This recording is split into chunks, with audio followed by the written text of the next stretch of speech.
Hoy nos dejó Joaquín Salvador Lavado, alias Quino. ¿Quién no recuerda esas grandes historietas de Mafalda?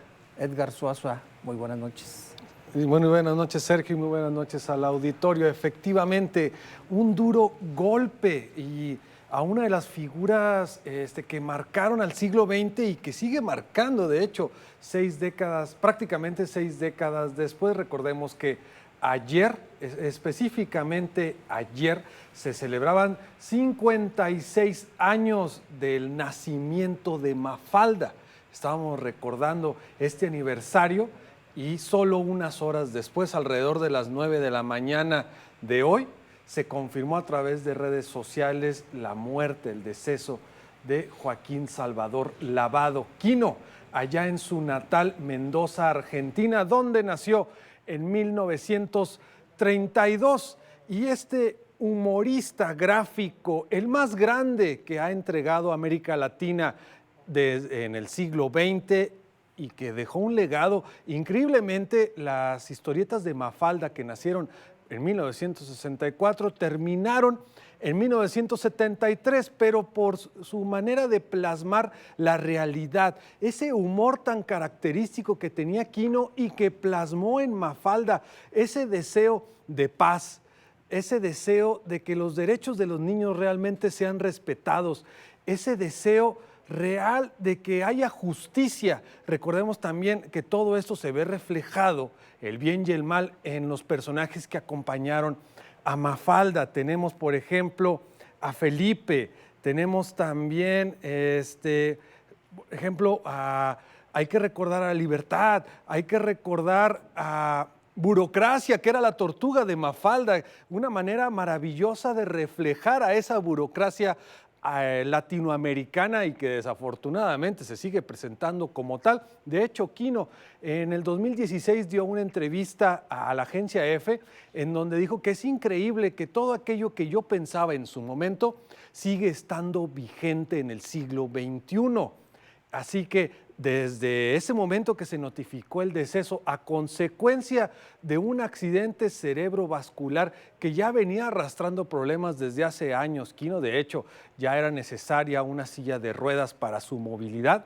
Hace unos días fue internado, los médicos allá en Mendoza hicieron lo posible para estabilizarlo, pero no soportó más. Ya a sus 88 años falleció, se confirmó este día la muerte de Joaquín Salvador Lavado, quien inspiró a la UNICEF y colaboró para ilustrar estos derechos a los que tienen los niños. Y estas cartas están acompañadas de la visión de Quino y la visión de Mafalda. Descanse en paz, Quino, el genio que fue inmortalizado en la figura de una niña y que puso a pensar al mundo. En temas de COVID-19, este día el titular de Hacienda de la Federación, Arturo Herrera, indicó que esta misma semana se dará el adelanto para asegurar las vacunas hacia el esfuerzo internacional que encabeza la ONU. Este esfuerzo se llama COVAX, en donde participan más de 155 naciones ya, y aseguró que este adelanto es para que podamos tener a principios de 2021 las dosis necesarias, al menos, como lo dijo ayer Marcelo Ebrard, 51.5 millones de dosis de vacunas. Todavía no sabemos cuáles, pero ya está asegurado con ese adelanto que se va a dar. Esto está destinado para 2 farmacéuticas y 2 convenios binacionales que tiene México ya a través de la plataforma COVAX, para que podamos tener en el país lo antes posible una vacuna contra COVID, porque señala el titular de Hacienda que esto va a afectar directamente a los sectores más pobres del país, y si no tenemos certeza de una vacuna lo antes posible, esta situación va a empeorar. Ya hablando de vacunas, hoy también los rusos ya patentaron la segunda vacuna, como lo habían adelantado hace prácticamente un mes. Los laboratorios estatales Vector ya patentaron la que se llama Epivac Corona. Esta se suma a Sputnik 5 y ahora ya tenemos 2 vacunas rusas patentadas que próximamente estarán a su distribución, a distribución global. Pero al menos Rusia ya tiene 2 y aseguran, el gobierno ruso también dijo hoy, que para el 15 de octubre van por una tercera.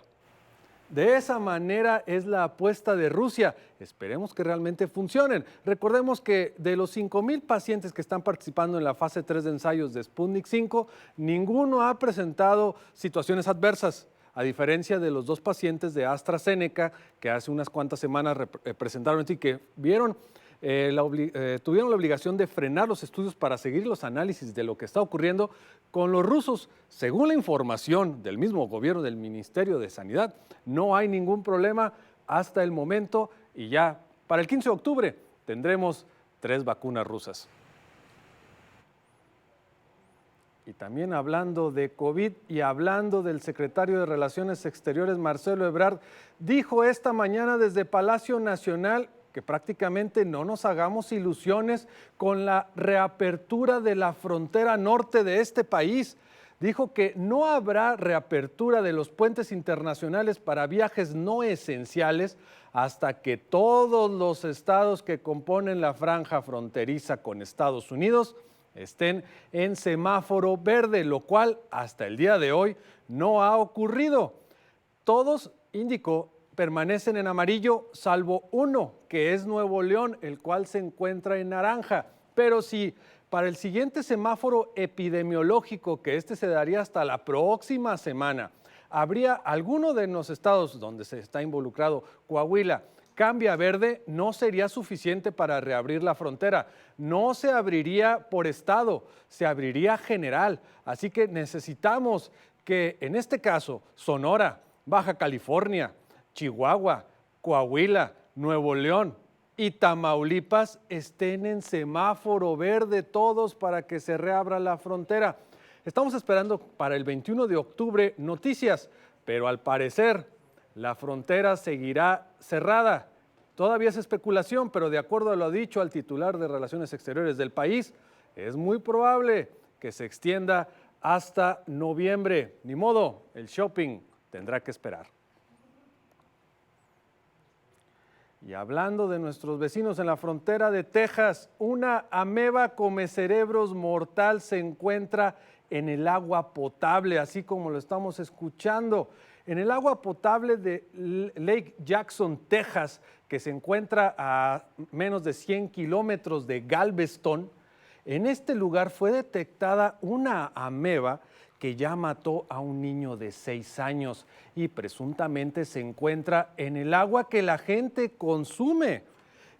Ya el gobernador de Texas, Greg Abbott, determinó el fin de semana el estado de emergencia para esta comunidad e incluso las autoridades locales ya están procediendo prácticamente a drenar el agua, a llenar de cloro lo más que se puede. Es un procedimiento que están llevando a cabo para poder limpiar el agua, pero esto podría llevar todavía 60 días, por lo que la gente está corriendo a las tiendas para comprar agua embotellada, toda la disponible en Lake Jackson, porque hay una ameba mortal que desafortunadamente estamos viendo en pantalla al pequeño de 6 años de origen latino que ha fallecido, porque esta ameba en especial, que lleva de nombre Naegleria fowleri, provoca lo que es la meningoencefalitis amebiana primaria, que de acuerdo a los Centros de Salud y Prevención de Enfermedades de Estados Unidos, empieza a consumir, a destruir el tejido cerebral, y esta ameba puede matar en menos de 5 días. De acuerdo a las autoridades locales, sería la primera vez que esta ameba se encuentra en el agua potable de todo Texas. De ahí el estado de emergencia declarado y estos 60 días para poder limpiar el agua, y nadie en Lake Jackson puede usar agua corriente, ni siquiera para bañarse, por el riesgo de esta ameba, como le llaman, la ameba come cerebros, que se encuentra en este momento en Texas. Es todo en el reporte de esta noche. Muchísimas gracias. Pasamos micrófonos para más información con Sergio.